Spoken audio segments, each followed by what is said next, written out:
আপনি শরীয়তেও একটা বিধান আমরা এভাবে সালাম দেব ইনশাআল্লাহ। সকলে বলেন ইনশাআল্লাহ। আল্লাহ রাব্বুল আলামিনের দরবারে আমরা অসংখ্য শুকরিয়া আদায় করছি। এই ফিতনার জামানায় আমরা একটা জান্নাতের বাগানে আমরা আসতে পেরেছি, বসতে পেরেছি। যখন মানুষ বিভিন্ন নোবেল নাটক, বিভিন্ন খেলাধুলার মধ্যে মগ্ন থাকে, কেউ দোকানের সামনে দেখেন সিগারেটের টান দেওয়া উপরে ধোঁয়া ফেলে দেখছে তার ধোঁয়া কত দূর যায়, ঠিক কিনা বলেন? এরকম আছে না? আবার কেউ বিভিন্ন ধরনের সিরিয়াল দেখছে, ইন্ডিয়ান সিরিয়াল, এগুলো দেখছে যা না দেখলে ঘুম হয় না, আছে কিনা বলেন? আমরা সেগুলোকে উপেক্ষা করে আমরা একটা জান্নাতের বাগানে বসতে পেরেছি, আসতে পেরেছি। এটা আল্লাহ রাব্বুল আলামিনের রসের মেহেরবানিতে সম্ভব হয়েছে। সেজন্য আমরা আল্লাহ রাব্বুল আলামিনের কৃতজ্ঞতা জানাবো, শুকরিয়া আদায় করব। আমরা আমাদের অন্তরের অন্তঃস্থল থেকে আল্লাহ সুবহানাহু ওয়া তাআলার জন্য সকল ভালোবাসা উজাড় করে দিয়ে আমরা প্রাণ খুলে সকলে বলি আলহামদুলিল্লাহ। আমরা সবাই শুকরিয়া আদায় করে নিলাম। সম্মানিত উপস্থিতি, এই ময়দানে আমরা বসেছি, এটাকে বলা হয় জান্নাতের বাগান। যত বক্তারা আসেন সবাই বলেন জান্নাতের বাগানে ঢোকেন, জান্নাতের বাগানে বসেন, বলে কিনা? আচ্ছা, আপনি তো কেউ কোনো সময় প্রশ্ন করলেন না যে হুজুর এটা জান্নাতের বাগান বলেন, এই জান্নাতের বাগানে কি এই কয়েকটা এরকম উপরে একটু শামিয়ানা থাকবে, চতুর্পাশটা আটকানো থাকবে, আর কয়েকটা লাইট জানাও থাকবে, আর নিচে কয়েকটা শর্ট বিছানো থাকবে, কে? এটা কি জান্নাতের বাগান? কে বলেন? জান্নাত আমরা কেউ দেখেছি? কথা বলেন, আমার সাথে কথা বলতে হবে। কেউ দেখেছি? দেখি নাই। জান্নাত আপনার জন্য আমার জন্য আল্লাহ প্রস্তুত করে রেখেছেন। সুবহানাল্লাহ বলেন। জান্নাত কোথায়? কোথায় আছে জান্নাত বলেন তো? না, এখন আল্লাহ সৃষ্টি করছে না জান্নাত, এখনো সৃষ্টি করে রেখেছেন। সেটা কোথায় রেখেছেন? ইনদা সিদরাতিল মুনতাহা, ইনদাহা জান্নাতুল মাওয়া। সুবহানাল্লাহ বলেন। ওই যে উপরে বড়ই গাছ আছে একটা, সিদরাতুল মুনতাহা, সিদরাতুল মানে বড়ই, শেষ সীমানায় সপ্ত আকাশের চূড়ায় সেখানে একটা বড়ই গাছ আছে, সেখানে হচ্ছে জান্নাতুল মাওয়া। সুবহানাল্লাহ বলেন। সেই জান্নাতুল মাওয়া থেকে শুরু করে আল্লাহ রাব্বুল আলামিন 8টা জান্নাত স্তর বাই স্তর রেখেছেন।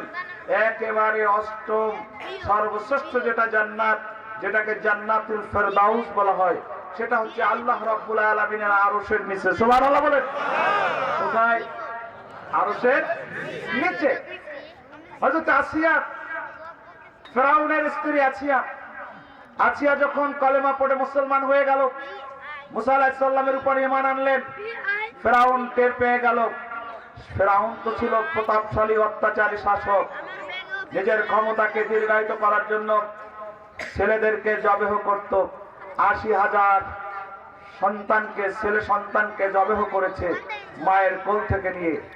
এ হচ্ছে অত্যাচারী শাসক, ঠিক কিনা বলেন? ক্ষমতাকে দীর্ঘায়িত করার জন্য মানুষ মারার পরিকল্পনা নিয়ে যারা কাজ করে তারা হচ্ছে ফেরাউনের উত্তরসূরি, ঠিক কিনা বলেন?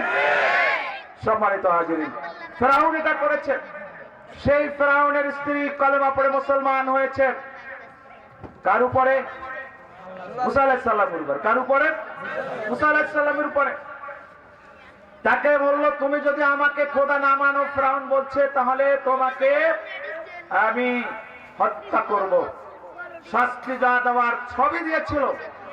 শেষ পর্যন্ত তাকে সোয়া পাথর এনে তার মাথার উপরে মারবে। আসিয়া তখন আল্লাহর কাছে বলেছিল, আল্লাহ তুমি আমার জীবনটাকে বের করে নেওয়ার আগে, ওই পাথর আমার মাথায় পড়ার আগে তুমি আমার জানটা নিয়ে নিও। সুবহানাল্লাহ। আর আসিয়া আল্লাহর দরবারে দোয়া করেছিল, আল্লাহ আমার জানটাকে নিয়ে তুমি রব্বি বিলি ইনদাকা বাইতান ফিল জান্নাত, আল্লাহ তোমার বাড়িটা যে জায়গায়, তোমার ঘরটা যে জায়গায়, সেই জায়গায় সেখানে তার পাশে আমার জান্নাতের মধ্যে আমার রূহটা রেখে দিও। রব্বি বিলি ইনদাকা বাইতান ফিল জান্নাহ, তোমার বাড়িটা যেখানে, আমার বাড়িটা তার পাশে রেখে দিও। সুবহানাল্লাহ। সেজন্য হাদিসের মধ্যে আসছে যে জান্নাতুল ফেরদাউস হচ্ছে আল্লাহর আরশের নিচে, আর আসিয়ার রূহ তার সেখানে অবস্থান করছে। সুবহানাল্লাহ বলেন। সম্মানিত হাজিরিন বন্ধুরা, তাহলে জান্নাতের বাগান এরকম না এরকম? কথা বলেন। আল্লাহর নবী কি বলছেন? মা লা আইনুন রাওয়াত ওয়ালা উযুনুন সামিআত আলা খাতারে কলবি বাশার। জান্নাত এমন জায়গা যা কোনো মানুষের চোখ দেখে নাই, তার কান শুনে নাই, অন্তর চিন্তা করতে পারে নাই। আপনার জন্য আল্লাহ রাব্বুল আলামিন কেমন জায়গা বরাদ্দ করে রেখেছে, সুবহানাল্লাহ। এটা আপনি চিন্তাও করতে কি পারবেন না।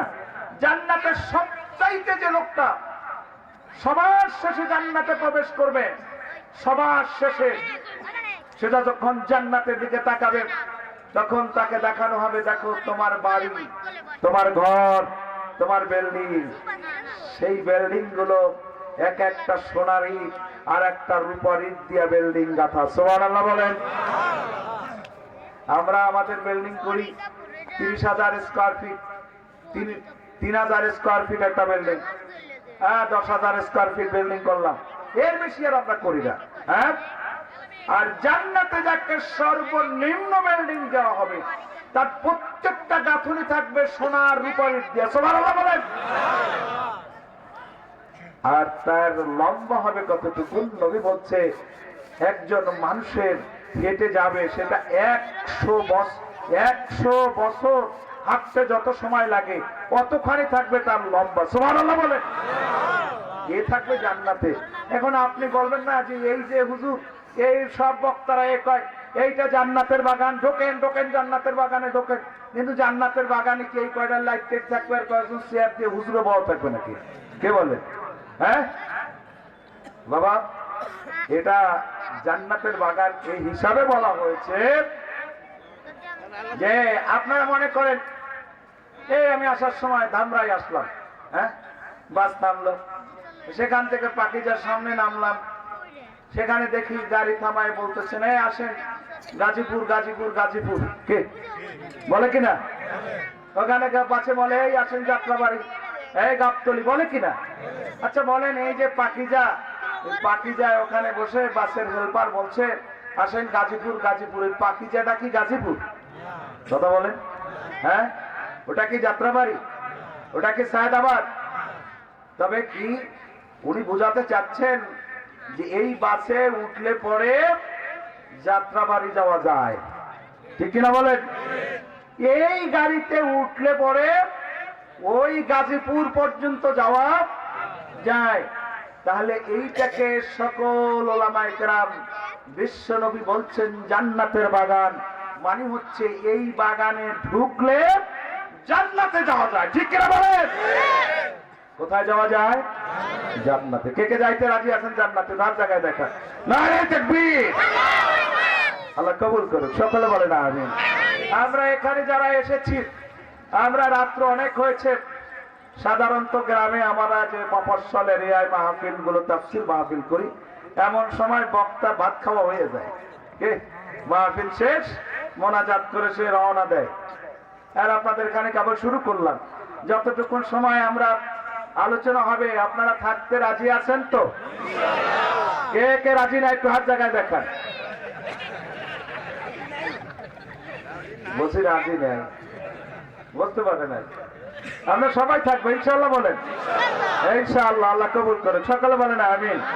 সম্মানিত হাজিরিন, এই মজলিসে যে আমরা আসছি আসলে তো আমরা জানি না এই রকম যে আমি শুনলাম এই ময়দানে নাকি বেশ মাহফিল হয়, হ্যাঁ, বছরে 4-5টা মাহফিল হয়, আবার একটা সামনে আছে মনে হয় নাকি।